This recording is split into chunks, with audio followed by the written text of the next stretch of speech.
സന്തോഷകരമായിട്ടുള്ള ഈ സുദിനത്തിൽ, വായനാ ദിനത്തിൽ ഇവിടെ ഒത്തുചേർന്നിരിക്കുന്ന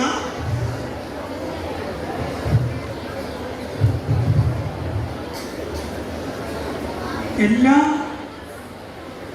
കുട്ടികൾക്കും നമ്മുടെ പ്രിയപ്പെട്ട അധ്യക്ഷ, നമ്മുടെ പ്രിയപ്പെട്ട മാനേജർ സിസ്റ്റർ അവർക്കും, നമ്മുടെ പ്രിയപ്പെട്ട ഹെഡ് മിസ്ട്രസിനും, വിവിധ ക്ലബ്ബുകളുടെ കൺവീനർമാരായിട്ടുള്ള അധ്യാപകർക്കും, മദർ പി ടി ഐയുടെ കൺവീനർ, പി ടി ഐയുടെ ഭാരവാഹികൾ, അധ്യാപകർ, അനധ്യാപകർ എല്ലാവർക്കും വിനീതമായിട്ടുള്ള നമസ്കാരം. ഇന്ന് വളരെ പ്രാധാന്യത്തോടുകൂടി പത്രങ്ങളെല്ലാം വായനാ ദിനത്തെക്കുറിച്ച് മുൻ വർഷത്തെക്കാളും കൂടുതൽ ഭംഗിയായിട്ട് ഇന്ന് പ്രതിപാദിച്ചിട്ടുണ്ട്. ഇന്നിപ്പോൾ നമ്മൾ ഇവിടെ വായനാ ദിനത്തിന്റെ ഉദ്ഘാടനമാണ് നിർവഹിച്ചത്, അല്ലേ? എങ്ങനെയാണ്? ദീപം കൊളുത്തിയിട്ടാണ് നിർവഹിച്ചത്. ദീപം തന്നെ പുസ്തകത്തെ പോലെ തന്നെ ഒരു പ്രകാശമാണ്. ഈ ദീപം കൊളുത്തുമ്പോൾ, വിളക്ക് കൊളുത്തുമ്പോൾ നമ്മൾ എങ്ങനെയാണ് വിളക്ക് കൊളുത്തുക? ഈ വിളക്ക് കൊളുത്തുന്ന സമയത്ത്, ദീപം തെളിയിക്കുന്ന സമയത്ത് നമ്മളെല്ലാവരും വളരെ നന്നായി പ്രാർത്ഥിക്കുന്നു. ഇന്ന് ഇവിടെ നടക്കാൻ പോകുന്ന പരിപാടി ഇവിടെ കൂടിയിരിക്കുന്ന എല്ലാവർക്കും ഗുണം ചെയ്യട്ടെ, അവർക്ക് ഗുണകരമാകെ മാറട്ടെ, ഈ സമൂഹത്തിന് ഗുണം ചെയ്യട്ടെ എന്ന പ്രാർത്ഥനയോട് കൂടിയാണ് ദീപം തെളിയിക്കുമ്പോൾ നമ്മൾ നിൽക്കുക. അപ്പൊ ഓരോ ദീപം തെളിയിക്കുമ്പോൾ ഇങ്ങനെ കൈയടിക്കുക എന്നുള്ളതിനേക്കാൾ പ്രധാനം പ്രാർത്ഥനയോടുകൂടി നിൽക്കലാണ്. നമ്മൾ പ്രാർത്ഥിച്ചെന്നാലും മതി, കൈയടിച്ചോളുന്നില്ല. കൈയടിക്കുന്നുണ്ടെങ്കിൽ തന്നെ നമ്മൾ പ്രാർത്ഥനയോട് കൂടി വേണം അത് ചെയ്യാൻ. എല്ലാ കുട്ടികളും അങ്ങനെ ചെയ്തു, അതിന് സന്തോഷമുണ്ട്.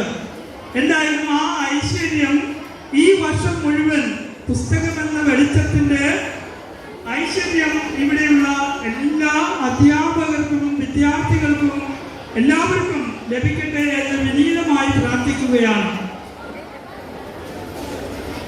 മറ്റൊന്ന്, പുസ്തകങ്ങളെ ധാരാളമായി സ്നേഹിച്ചിരുന്ന നമ്മുടെ രാഷ്ട്രപിതാവ് മഹാത്മാഗാന്ധിയുടെ ഗാന്ധിയെ കുറിച്ച് എഴുതിയിട്ടുള്ള ഗാന്ധിയൻ തത്വശാസ്ത്രത്തെക്കുറിച്ചും ഗാന്ധിജിയുടെ ജീവിതത്തെക്കുറിച്ചും ഗാന്ധിജിയുടെ വിവിധ മേഖലകളെ കുറിച്ചുമെല്ലാം പ്രതിപാദിക്കുന്ന 50 പുസ്തകങ്ങളാണ് നമ്മുടെ സ്കൂളിൻ്റെ ലൈബ്രറിയിലേക്ക് നൽകിയിരിക്കുന്നത്. ഈ വർഷം മുതൽ ലൈബ്രറി വിതരണം ചെയ്യുമ്പോൾ സ്വാഭാവികമായിട്ടും നമുക്കെല്ലാം അതെടുത്ത് വായിക്കാനായിട്ട് സാധിക്കും. അത് ഗുണം ഉണ്ടാകട്ടെ എന്ന് ഈ അവസരത്തിൽ പ്രാർത്ഥിക്കുകയാണ്. വാസ്തവത്തിൽ ഇന്നിവിടെ നിൽക്കുന്ന സമയത്ത് ഇതുപോലെ കുറേ വർഷങ്ങൾക്ക് മുമ്പ് ഇവിടെ നിങ്ങളെപ്പോലെ ഞാനും ഇവിടെ ഇങ്ങനെ അസംബ്ലിക്ക് നിന്നിട്ടുണ്ടായിരുന്നു. ഏതാണ്ട് 1971 കാലഘട്ടത്തില് 77 വർഷത്തിലാണ് ഇവിടുന്ന് SSLC കഴിഞ്ഞിട്ട് പോയത്. ഇവിടെ നിൽക്കുന്ന സമയത്ത് അവിടെയുള്ള ഓഫീസും ആ ഓഫീസിലുണ്ടായിരുന്ന ഹെഡ് മാസ്റ്റർ ഉണ്ണികൃഷ്ണൻ മാസ്റ്ററും അവിടെ ഉണ്ടായിരുന്ന അധ്യാപകരും എല്ലാവരും ഇവിടെയാണ് പ്രധാന പ്രവർത്തനങ്ങളൊക്കെ നടക്കുക. ഈ ഹാളിലാണ് യൂത്ത് ഫെസ്റ്റിവലൊക്കെ അവിടെയാണ് സ്റ്റേജ് ഉള്ളത്. അവിടെ വളരെ ഗംഭീരമായി നടക്കുന്ന കാര്യങ്ങളൊക്കെ ഈ അവസരത്തിൽ ഓർമ്മ വന്നു. അത് എത്രയോ വർഷങ്ങൾക്ക് മുമ്പുള്ള ഒരു കാര്യമാണ്. ആ ഗുരുനാഥന്മാരുടെ അനുഗ്രഹം ആശീർവാദമാണ് വാസ്തവത്തിൽ വീണ്ടും നമുക്ക് ഇങ്ങനെ ഒത്തുചേരാനുള്ള അവസരം ഉണ്ടായത്. അതിനെ ആ പൂർവികരായിട്ടുള്ള അധ്യാപകരെ ഈ അവസരത്തിൽ പ്രത്യേകമായി വണങ്ങുകയാണ്, അനുസ്മരിക്കുകയാണ്. നമ്മുടെ നാട്ടിൽ നമ്മുടെ സ്കൂളിലേക്ക് വരുന്ന സമയത്തൊക്കെ ധാരാളം ലൈബ്രറികൾ കാണാം. ഏതൊരു ചെറിയ ലൈബ്രറിയിൽ പോയാലും അവിടെ 5000-നും 10,000-നും ഇടയ്ക്ക് ഏറ്റവും ചെറിയ ലൈബ്രറിയിലുണ്ടാവും പുസ്തകങ്ങൾ യഥാർത്ഥത്തിൽ ശാന്തരാണ്. നമ്മൾക്ക് എപ്പോൾ വേണമെങ്കിലും കൂട്ടുകൂടാവുന്ന സുഹൃത്തുക്കളാണ്. ഏത് സമയത്ത് വേണമെങ്കിലും ഉപദേശം തേടാവുന്നവരാണ്. അതോടൊപ്പം ക്ഷമാശീലരായ അധ്യാപകരും കൂടിയാണ്. പീതാംബരൻ മാഷോട് പറയുകയുണ്ടായി, ഒരു ജന്മത്തിൽ 5000 പുസ്തകമെങ്കിലും വായിച്ചു തീർക്കുന്നതിൻ്റെ അവസ്ഥകളെക്കുറിച്ച്. വായിക്കുന്നവൻ മരണത്തിന് മുന്നേ 1000 ജീവിതങ്ങളാണ് പഠിക്കുന്നത്. നമുക്ക് സംശയം തോന്നാം, എങ്ങനെയാണ് ഈ ഇത്രയധികം പുസ്തകങ്ങൾ വായിച്ചത് 1000 ജീവിതങ്ങൾ പഠിക്കുന്നതെന്ന്. നമ്മൾ ഓരോ വ്യക്തികളുടെയും പുസ്തകങ്ങളിലൂടെ യാത്ര നടത്തുമ്പോൾ ആ കഥാപാത്രങ്ങളായി നമ്മൾ മാറുന്നു. ആ കഥാപാത്രങ്ങളിലെ നന്മകളും തിന്മകളും നമ്മൾ തിരിച്ചറിയുന്നു. എന്നിട്ട് നന്മയെ സ്വാംശീകരിച്ച് നമ്മളിലേക്ക് പകർത്താൻ നമുക്ക് കഴിയും. ഭംഗിയായി ശ്രീരാമനിലൂടെ പഠിപ്പിച്ചു തരുന്നു. ഇത്തരം പാഠപുസ്തകങ്ങളിലൂടെ ഒരു യാത്ര നടത്തുമ്പോൾ തന്നെ ജീവിതത്തിൻ്റെ മൂല്യത്തെയും നമ്മൾ പ്രാവർത്തികമാക്കേണ്ടുന്ന കാര്യങ്ങളെയും നമുക്ക് ഉൾക്കൊള്ളാനായി സാധിക്കും. അതോടൊപ്പം നമ്മുടെ വിദ്യാലയത്തിലെ ക്ലബ്ബ് പ്രവർത്തനങ്ങളെല്ലാം ഉൾക്കൊണ്ടുകൊണ്ട് നല്ലൊരു വായനയുടെ കൈപിടിച്ചുകൊണ്ട് ഭാരതത്തിൻ്റെ അഖണ്ഡതയും അതോടൊപ്പം സംസ്കാരം നിലനിർത്താനുള്ള പ്രവർത്തനങ്ങളിൽ ഇന്നും ഭാവിയിലും പങ്കുചേരാൻ നമ്മൾക്ക് ഓരോരുത്തർക്കും ആവട്ടെ എന്നും അതോടൊപ്പം ഓരോ ക്ലബ്ബ് പ്രവർത്തനങ്ങളെയും ഉൾക്കൊള്ളിച്ചുകൊണ്ട് നല്ല പ്രവർത്തനങ്ങളിലൂടെ നിങ്ങൾക്ക് ഓരോരുത്തർക്കും ഉന്നതിയിലേക്കുള്ള വാതായനങ്ങൾ തുറക്കട്ടെ എന്നും ആശംസിക്കുന്നു. നമ്മൾ എല്ലാവരും മൾട്ടിപ്ലിക്കേഷൻ ചെയ്യുമ്പോൾ സാധാരണ ഒരു മെത്തേഡ് കൂടിയാണ് നമ്മൾ ചെയ്തു വരാറ്. പക്ഷേ അത് ചെയ്തു വരുമ്പോൾ നമ്മൾ എക്സാമുകൾ എഴുതുമ്പോൾ ഒബ്ജക്റ്റീവ് ടൈപ്പായിട്ടുള്ള എക്സാമുകളൊക്കെ എഴുതുമ്പോൾ നമുക്ക് സമയം ലാഭിക്കാൻ പറ്റാത്തൊരവസ്ഥ വരാറുണ്ട്. അപ്പോൾ സമയം ലാഭിക്കാൻ മൾട്ടിപ്ലിക്കേഷൻ്റെ മറ്റൊരു മെത്തേഡാണ്. പക്ഷേ അവിടെ ഒരു ലിമിറ്റേഷനായി വരുന്നത് 91 മുതൽ 99 വരെയുള്ള സംഖ്യകളിൽ മാത്രമാണ് ഈ മെത്തേഡ് അപ്ലിക്കബിൾ ആയിട്ടുള്ളത്. അതാണ് ഇവിടെ പറയാൻ പോകുന്നത്.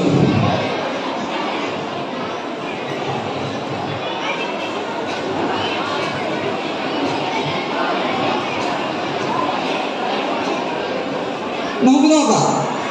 അപ്പോൾ 91-ന്റെയും 99-ന്റെയും ഇടയിലുള്ള 91, 92, 93, 94, 95, 96, 97, 98, 99 ഇവ തമ്മിൽ മ്യൂച്വലി മൾട്ടിപ്ലൈ ചെയ്യുമ്പോൾ എങ്ങനെ നമുക്ക് സാധാരണ ട്രഡീഷണലി ചെയ്തു വരുന്ന മെത്തേഡ്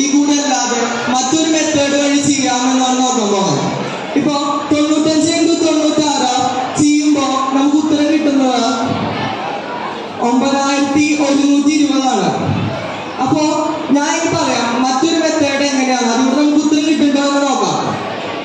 ഈ 95ഉം 96ഉം 100നോട് അടുത്ത് എടുക്കുന്ന രണ്ട് സംഖ്യകളാണ്. അപ്പോ 100ലേക്ക് എത്തുവാൻ, ഈ സംഖ്യകൾ 100ലേക്ക് എത്താൻ എത്രയൊക്കെ നമ്പർ നമ്മൾ അതിനോട് കൂട്ടുമ്പോഴാണ് നമുക്ക് 100 കിട്ടുക എന്ന് നോക്കാം. 95നോട് എത്ര കൂട്ടുമ്പോഴാണ് നമുക്ക് 100 കിട്ടുക? അപ്പൊ 5 96ന്റെ അടിയിൽ എഴുതുക. ഇനി 96നോട് എത്ര കൂട്ടുമ്പോഴാണ് നമുക്ക് 100 കിട്ടുക? 4. അത് 95ന്റെ അടിയിൽ എഴുതുക. എന്നിട്ട് ഇനി നമ്മൾ എന്താ ചെയ്യേണ്ടതെന്ന് വെച്ചാൽ ഈ അടിയിൽ നമ്മൾ ക്രോസ് ആക്കി എഴുതിയ നമ്പേഴ്സ് നമ്മൾ ഏത് നമ്പറാണ് മൾട്ടിപ്ലൈ ചെയ്യുന്നത് അതിൽ നിന്ന് നമ്മൾ സബ്ട്രാക്ട് ചെയ്യുക. അപ്പോ ഏതെങ്കിലും നമ്മൾ മൈനസ് ചെയ്താൽ മതി. കാരണം രണ്ടും മൈനസ് ചെയ്യുമ്പോഴും സെയിം ആൻസർ തന്നെ വരിക. 95ൽ നിന്ന് 4 കുറച്ചാലും 91 തന്നെയാണ്, 96ൽ നിന്ന് 5 കുറച്ചാലും 91 തന്നെയാണ്. അപ്പോ 91ആണ് നമുക്ക് സബ്ട്രാക്ട് ചെയ്തപ്പോൾ കിട്ടുന്നത്. അപ്പോ നമ്മുടെ ആൻസറിന്റെ ഫസ്റ്റ് രണ്ട് സംഖ്യകൾ നമുക്ക് കിട്ടി 91. ഇനി 20. ഇനി നമ്മൾ ഈ ക്രോസ് ആക്കി എഴുതി രണ്ട് സംഖ്യകൾ 4ഉം 5ഉം അത് രണ്ടും മൾട്ടിപ്ലൈ ചെയ്താൽ നമുക്ക് 20 കിട്ടും. അപ്പോ നമുക്ക് വേണ്ട ഉത്തരം 9120 എന്നുള്ളത് നമുക്ക് ഉത്തരം വേറൊരു വഴിക്ക് നമുക്ക് ഉത്തരം കിട്ടി. ഇനി നമുക്ക് മറ്റൊരു എക്സാമ്പിൾ നോക്കാം. 92 × 97. 92 × 97 നമുക്ക് ഇനി എങ്ങനെ ചെയ്യാം? രണ്ടും 100ലേക്ക് എത്താൻ എത്ര വേണമെന്ന് നമുക്ക് നോക്കി എഴുതാം. 92 100ലേക്ക് എത്താൻ 8 വേണം. അത് ഞാൻ ക്രോസ് ചെയ്ത് അവിടെ എഴുതി. 97 100ലേക്ക് എത്താൻ ഇനി 3 വേണം. അപ്പൊ 3 അവിടെ വന്നു. ഇനി ഈ 3 നമുക്ക് 92ൽ നിന്ന് കുറയ്ക്കാം. 92ൽ നിന്ന് 3 കുറച്ചാൽ 89 വരും. അപ്പോ 89 ആദ്യത്തെ രണ്ട് സംഖ്യകൾ നമുക്ക് കിട്ടി. ഇനി രണ്ടെണ്ണം കണ്ടുപിടിക്കാൻ വേണ്ടിയിട്ട് 3 × 8 ഈ ഡിഫറൻസ് കണ്ട് ഈ സംഖ്യകൾ നമ്മൾ മൾട്ടിപ്ലൈ ചെയ്യാം. അപ്പൊ എത്ര കിട്ടും? 24 കിട്ടും. അപ്പൊ നമ്മുടെ ആൻസർ വരിക 89 24 8924 ആയിരിക്കും നമുക്ക് കിട്ടുന്ന ഉത്തരം. ഇതാണ് ഞാൻ ഇവിടെ പറയുന്ന ഈ മെത്തേഡ് എന്ന് പറയുന്നത്. അപ്പൊ ഞാൻ നിങ്ങൾക്ക് രണ്ട് ഇത്തരത്തിലുള്ള എക്സാമ്പിൾ തരാം. നിങ്ങൾ ചെയ്ത് നോക്കൂ, ഉത്തരം കിട്ടുമ്പോൾ നോക്കാം. 93 × 94 98 × 99 ചെയ്ത് നോക്കൂ. Thank you. കേരള കർണാടക സംസ്ഥാനങ്ങളുമായി അതിർത്തി പങ്കിടുന്ന ജില്ലകളിലാണ് ഈ ഗോത്രവിഭാഗം കേന്ദ്രീകരിച്ചിരിക്കുന്നത്. ജേനു എന്നാൽ കന്നഡയിൽ തേൻ എന്നാണ് അർത്ഥമാക്കുന്നത്. കാട്ടിൽ നിന്നും തേൻ ശേഖരിക്കുക എന്നതായിരുന്നു ഈ ഗോത്രവിഭാഗത്തിന്റെ പരമ്പരാഗതമായ തൊഴിൽ. വയനാട്ടിലെ മലഞ്ചെരുവുകളിൽ ജീവിച്ചിരുന്ന ജീനകുറുമ്പർ എന്ന പേരുള്ള ഈ ഗോത്രവിഭാഗം കാട്ടിൽ നായാട്ടിനായി പോകുമ്പോൾ പാടിവരുന്ന വേട്ടപ്പാട്ടിന് ചുവടുകൾ വെച്ച് സോഷ്യൽ സയൻസ് ക്ലബ് നിങ്ങളുടെ മുമ്പിൽ ദൃശ്യശ്രവ്യ രൂപത്തിൽ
assert yourself when all men doubt you, but make allowance for the doubting too. If you can wait and not be tired by waiting, or being lied about, don't give in lies, or being hated, don't give way to hate, and yet don't look too good, nor talk too wise. If you can dream and not make dreams your master, if you can think and not make thoughts your aid, if you can meet with triumph and disaster, and treat those two impostors just the same, if you can bear to hear the truth you have spoken, twisted by nails to make a trap for fools, or but the things you gave your life to broken, and stood and built them up with worn out tools. If you can make one heap of all your beginnings, and visit on one turn of beats of toes and laws, and start again at your beginnings, and never breathe a word about your laws. If you can force your nerve and word and sneer to serve the turn long after they are gone, hold on when there is nothing in you, except the will which says to them, hold on. If you can talk with crowds, keep your virtue, or walk with kings, nor lose common if neither foes nor loving friends can hurt you, old man will come with you, but not too much. If you can fulfill the unforgiving minutes with 40 seconds distance run, the world and that everything in it will become yours. And which is more, you will be a man, my son. Thank you. The Quality of Mercy, written by William Shakespeare. The quality of mercy is not strange. No one has turned away from the mind.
ആദരണീയരായ അധ്യാപകരെ, എൻ്റെ പ്രിയ കൂട്ടുകാരെ, ഇന്ന് June 19 വായനാ ദിനം. വായിച്ചു വളരുക, ചിന്തിച്ച് വിവേകം നേടുക എന്ന മുദ്രാവാക്യത്തിലൂടെ കേരളത്തിലെ നിരക്ഷര ഗ്രാമങ്ങളിൽ അക്ഷര സംസ്കാരത്തിൻ്റെ നിറദീപവുമായി സാക്ഷര കേരളമെന്ന സന്ദേശ വേരോട്ടത്തിന് സാരഥ്യം നൽകിയ ഒരു വലിയ മനുഷ്യൻ്റെ PM പണിക്കരുടെ ഓർമ്മ ദിനമാണ് ഇന്ന്. കേരള ഗ്രന്ഥശാല പ്രസ്ഥാനത്തിൻ്റെ സ്ഥാപകനും സമ്പൂർണ്ണ സാക്ഷരതയുടെ ശില്പിയും സൗഹൃദ ഗ്രാമത്തിൻ്റെ ഉപജ്ഞാതാവുമായ PM പണിക്കരുടെ ചരമദിനമായ ജൂൺ 19 നാം വായനാ ദിനമായി ആചരിക്കുന്നു. വായനയെക്കുറിച്ച് ഓർക്കുമ്പോൾ തന്നെ, വായനയുടെ പ്രസക്തി എന്താണെന്ന് ചിന്തിക്കുമ്പോൾ തന്നെ നമ്മുടെ മനസ്സിലേക്ക് ഓടിയെത്തുന്ന ഒരു കുഞ്ഞു കവിതയുണ്ട്. വായിച്ചാലും വളരും, വായിച്ചില്ലെങ്കിലും വളരും, വായിച്ചാൽ വിളയും, വായിച്ചില്ലെങ്കിൽ വളയും. കുഞ്ഞുണ്ണി മാഷിൻ്റെ ഈ കൊച്ചു കവിത വായനയുടെ മൂല്യം മനസ്സിലാക്കുവാൻ നമ്മളെ സഹായിക്കുന്നു. ഓരോ പുസ്തകവും അറിവിൻ്റെ അദ്ഭുത ലോകമാണ്. ആ ലോകത്തേക്ക് എത്തിച്ചേരുവാനുള്ള വഴിയാണ് വായന. വായന നമ്മുടെ ചിന്തകളെയും അഭിരുചികളെയും സ്വപ്നങ്ങളെയും സ്വാധീനിക്കുന്നു. നമ്മുടെ അറിവുകളെയും ചിന്തകളെയും ധാർമ്മിക മൂല്യങ്ങളെയും വളർത്തുവാൻ വായനയ്ക്ക് കഴിയും. ഇന്ന് പുസ്തകങ്ങളിൽ നിന്ന് ലഭിക്കുന്ന അറിവിനേക്കാൾ കൂടുതൽ ഇൻ്റർനെറ്റ് തുടങ്ങിയ നവമാധ്യമങ്ങളിലൂടെ നമുക്ക് ലഭിക്കുന്നെങ്കിലും പുസ്തക വായനയിലൂടെ ലഭിക്കുന്ന ആ അനുഭൂതി ഈ നവമാധ്യമങ്ങളിലൂടെ നമുക്ക് ലഭിക്കുകയില്ല. അതിനാൽ പുസ്തകങ്ങളെ നെഞ്ചോട് ചേർത്ത് വയ്ക്കാനും അധ്യാപകരുടെയും രക്ഷിതാക്കളുടെയും സഹായത്തോടെ നല്ല പുസ്തകങ്ങൾ തിരഞ്ഞെടുത്ത് വായന പരിശീലമാക്കാൻ ഇന്ന് തന്നെ പ്രതിജ്ഞ ചെയ്യാം. അതിന് ഏറ്റവും നല്ല ദിനം ഇന്ന് തന്നെയാണ്. ഏവർക്കും വായനാ ദിനത്തിൽ ആശംസകൾ നേർന്നുകൊണ്ട് നിർത്തട്ടെ. നന്ദി, നമസ്കാരം. सबसे महान कलाकार थे प्रेमचंद। उनके असली नाम धनपत हिंदी के सबसे महान कलाकार थे प्रेमचंद। उनके असली नाम धनपत राय श्रीवास थे। उनके प्रमुख रचनाएं मानसरोवर, रंगभूमि, गबन, निर्मला, गोदाना। प्रेमचंद के उपन्यासों में एक तरफ किसान जीवन का विषाद चित्रण मिलता है, वहीं दूसरों ओर उनमें पतनशील और उद्यमन समझ की शक्तियों की असाधारण पहचान दिखाई देती है। गोदान उनके आधार अर्थ में सर्वधर्मी रचना है। इसमें उन्नत और मेहनत की दुनिया के बीच गहराती गई कि उन्होंने कहीं बारीकी से चित्रित किया है। गोदान में अनेक किसान पात्रों के आभार कर रहने के बदले उनके ध्यान कोहरे पर केंद्रित रहा है। उसने चरित्र में उन तमाम किसानों के विशेषताएं मौजूद है जो जमींदारों और महाजनों के धीमे धीमे बिंदु बिना रखे चलने वाले चक्की में पिसने के लिए अभिषिक्त हुए।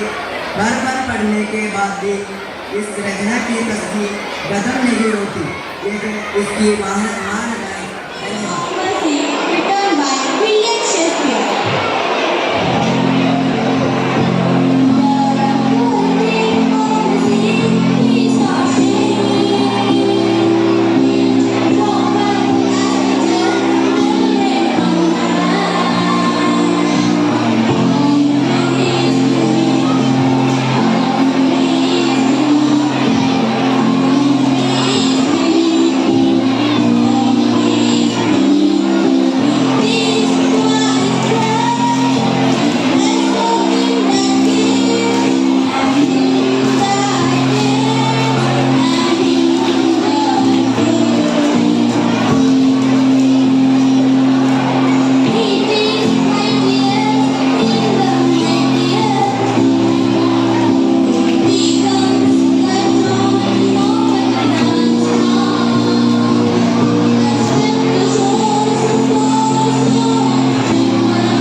ലക്ഷ്യം എന്ന് പറയുന്നത് ഇതുപോലെ ഊർജ്ജസ്വലരായി പ്രവർത്തിക്കുക എന്നുള്ളതാണ്.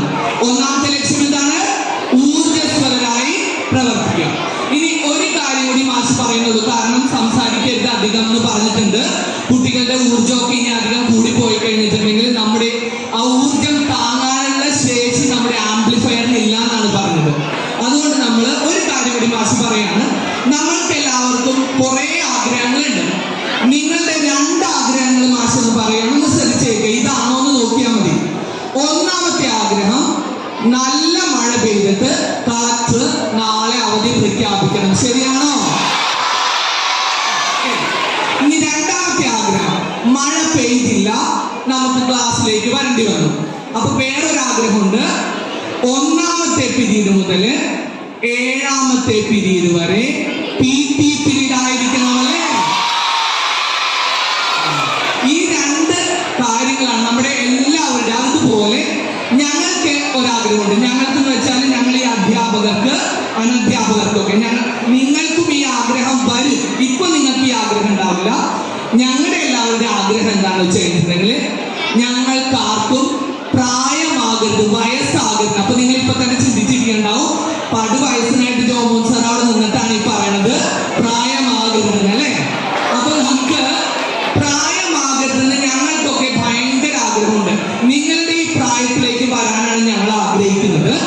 അപ്പോ അതിന് ശ്രദ്ധിക്കുക, അതിന് സാധിക്കില്ല എന്ന് നമ്മൾ എല്ലാവർക്കും അറിയാമോ?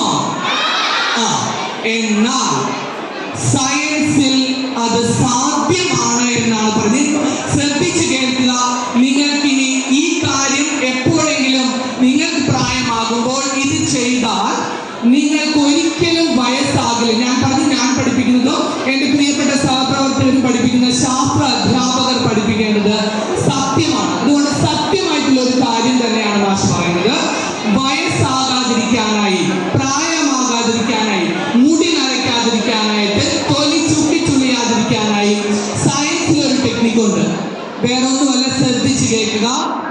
ഈ പ്രപഞ്ചത്തിലെ ഏറ്റവും വേഗതയേറിയ വസ്തു എന്താണെന്ന് 10ാം ക്ലാസ്സിലെ പിള്ളേരെന്ന് പറയുമ്പോൾ ഏറ്റവും വേഗതയേറിയത് ലൈറ്റ്. അതെ, ഏറ്റവും വേഗതയേറിയതാണ് ലൈറ്റ് എന്ന് പറയുന്നത്. പ്രകാശം 1 സെക്കൻഡിൽ 3 ലക്ഷം കിലോമീറ്റർ ആണ് സഞ്ചരിച്ചുകൊണ്ടിരിക്കുന്നത്.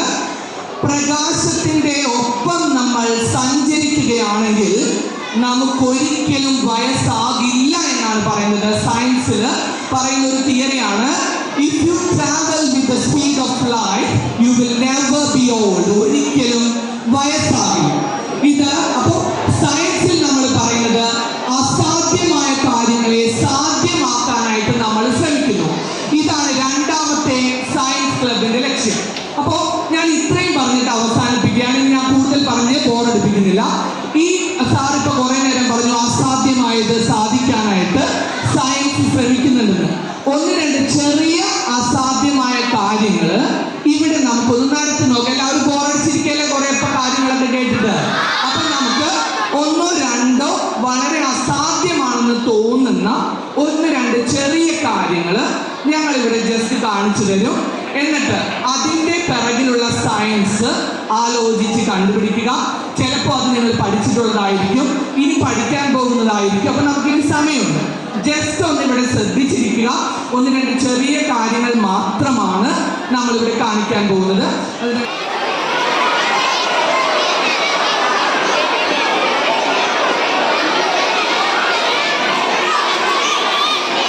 അവിടെ എഴുന്നേറ്റ് നിൽക്കേണ്ട ധൈര്യം എന്നുള്ളത് കാണിക്കുന്നുണ്ട്.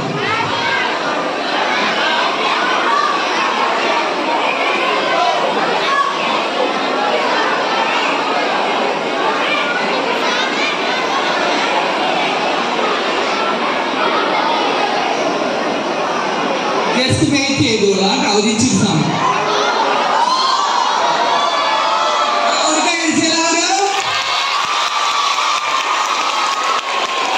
അപ്പൊ ഓക്കെ അല്ലേ? അപ്പൊ ഇനി നമുക്ക് അസാധ്യമായിട്ടുള്ള കാര്യങ്ങളൊക്കെ ചെറുതായിട്ട്, സാധ്യം ഒന്നും ചെയ്തിട്ടില്ല, അതുപോലെ ചെയ്യാൻ വേണ്ടി സയൻസ് ക്ലബിൽ വരാനായിട്ട് റെഡിയാണോ? അപ്പൊ ശരി, thank you so much. Okay, ബദ്ധ ശത്രുക്കള് കീരിയും പാമ്പും പോകും അല്ലേ അല്ലേ? ബദ്ധശത്രുക്കളല്ലേ അവര്? പിന്നെ ബദ്ധശത്രുക്കളുണ്ട്.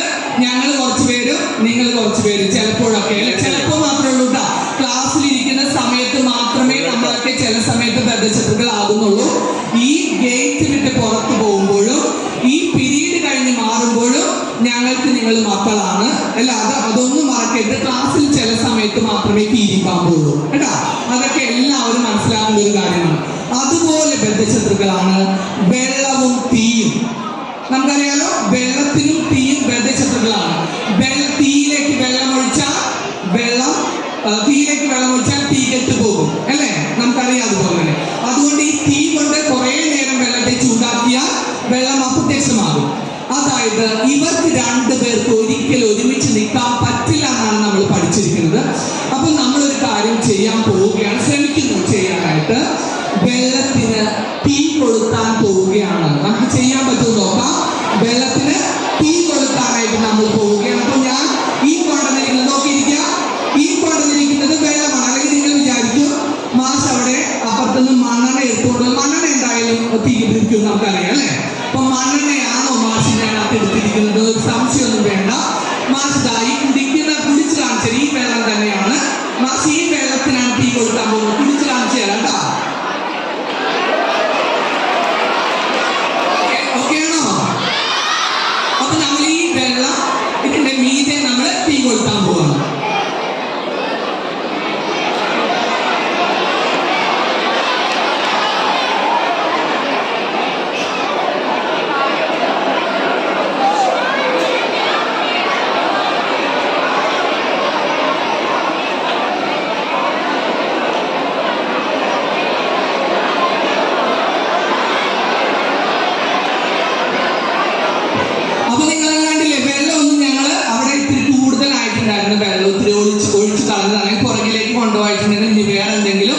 ചെയ്യുന്നു വിചാരിക്കേണ്ട. ആ കുടിച്ച വെള്ളം തന്നെയാണ്.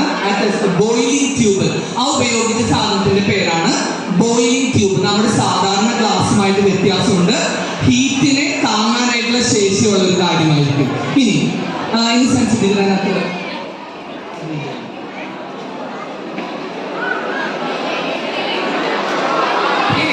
ഇത് കത്തിക്കാനായിട്ട് നമ്മൾക്ക് ഏതായാലും ഒരു ഉദ്ഘാടനമല്ലേ, നമുക്ക് നമ്മുടെ പ്രിയപ്പെട്ട എച്ച് നമ്മുടെ ഒന്നാമത്തെ ഈ സ്കൂളിലെ ശാസ്ത്ര അധ്യാപികയാണ് നമ്മുടെ പ്രിയപ്പെട്ട H Anu teacher. Anu teacher ആ വെള്ളത്തിൽ നിന്ന് കത്തിക്കട്ടെ.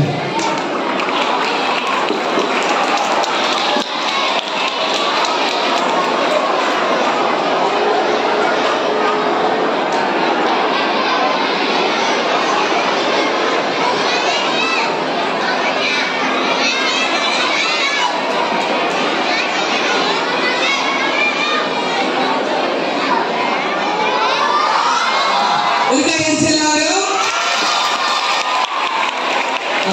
അവിടെ കത്തിക്കൊണ്ടിരിക്കുന്നുണ്ട്. അസാധ്യമായത്. പിന്നെ ഒരു കാര്യം മാഷ് പറയട്ടെ, എല്ലാവരും കണ്ടോ? മാറ്റിക്കോട്ടെ. ഇനി ഒരു കഴിഞ്ഞ അധികം സമയം, നമുക്ക് സമയം കുറച്ചുള്ളൂ, അതുകൊണ്ട് സെൻസിറ്റീവ് അത് കൊണ്ടുപോയിക്കോളൂ. ഒരു കാര്യം മാഷ് വീണ്ടും പറയുന്നു. മാഷ് പറഞ്ഞത് ചില ടെക്നിക്സ് മാത്രമാണ് നമ്മൾ ഉപയോഗിച്ചിരിക്കുന്നത്. ഇതിന്റെ പുറകിൽ കൃത്യമായിട്ടുള്ള സയൻസ് ഉണ്ട്. അതിവിടെ പറയുന്നില്ല എന്താണ് അത് കത്തിയെന്നൊന്നും ഇപ്പൊ പറയുന്നില്ല. നിങ്ങൾക്ക് പഠിക്കാനുള്ള സമയമാകുമ്പോൾ അത് നമുക്ക് കിട്ടിയിരിക്കും. അടുത്തതായിട്ട് വേറൊരു കാര്യം ചെയ്യാൻ പോവാണ്.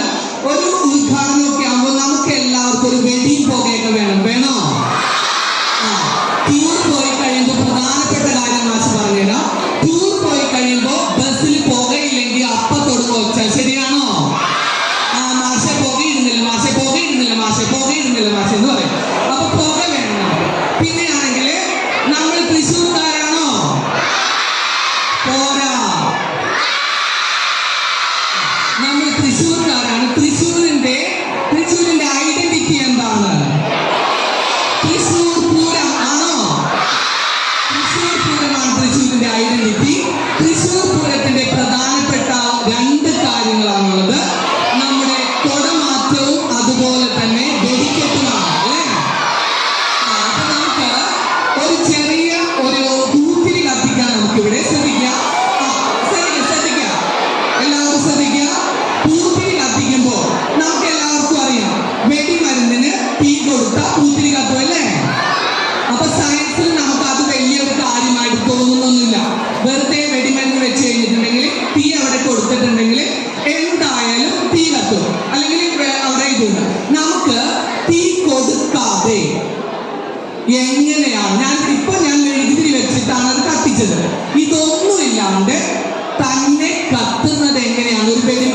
പോലൊരു സാധനം തന്നെ കത്തിക്കാൻ പോവാണ്. സെൻസിറ്റീവ് ആ ചൈന ഡിഷ് കുട്ടികളെ എടുത്ത് കാണിച്ചു കൊടുത്തേ. ഇതാണ് ചൈന ഡിഷ്. എന്താണത്? അത് ചൈന ഡിഷ് എംറ്റി ആണ്, അതിനകത്ത് ഒന്നുമില്ല. നിങ്ങളുടെ മുമ്പിൽ വെച്ച് തന്നെ സയൻസ് ടീച്ചറിനകത്ത് ഒരു കെമിക്കൽ സയൻസ് ടീച്ചർ ഇടുന്നുണ്ട്. എന്ത് കെമിക്കൽ ആണെന്ന് പറയില്ല, കാരണം ആ കെമിക്കല് നിങ്ങളുടെ കയ്യിൽ കിട്ടിയാൽ നിങ്ങൾ അത് കൊണ്ടുപോയി വീട്ടിൽ വെടിക്കെട്ട് നടത്തിയിട്ട് ഇവിടെ വെടിക്കെട്ട് നടത്താനായിട്ട് ആര് വരും? പാരന്റ്സ് ഇവിടേക്ക് വരും. അതുകൊണ്ട് കെമിക്കലൊക്കെ പഠിക്കുന്ന സമയത്ത് കൃത്യമായി ടീച്ചർമാർ പറഞ്ഞു തരും. ടീച്ചർ ആ കെമിക്കൽ അതിനകത്തേക്ക് ഇട്ടിട്ടുണ്ട് കേട്ടോ ടീച്ചറെ. ഇനി ടീച്ചർ ഒരു ലിക്വിഡ് അതിനകത്തേക്ക് ഒഴിക്കാൻ പോവുകയാണ്. നോക്കിയിരിക്കുക. ടീച്ചർ കയ്യിലത് എടുക്കില്ല, കാരണം നന്നായിട്ട് ചൂടായിട്ട് ടീച്ചറിന്റെ കയ്യിൽ പിടിക്കാൻ പറ്റില്ല. അപ്പൊ ടീച്ചർ ഇത്തിരി ഫ്രണ്ടിലേക്ക് കയറ്റിട്ട് ടീച്ചറെ പിള്ളേർക്കാണ്.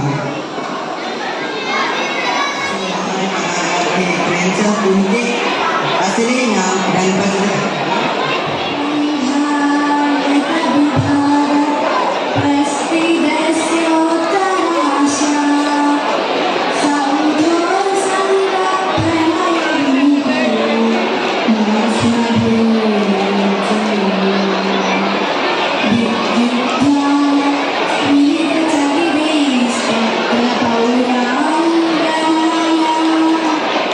Lord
നാളമാ അറിവിൻ്റെ നിറദീപമാ നാളേക്കായുള്ള നാളമാ ഒരു വഴി കാട്ടിയായി പടരട്ടെ വായന നമ്മളെ വായന നമ്മളെ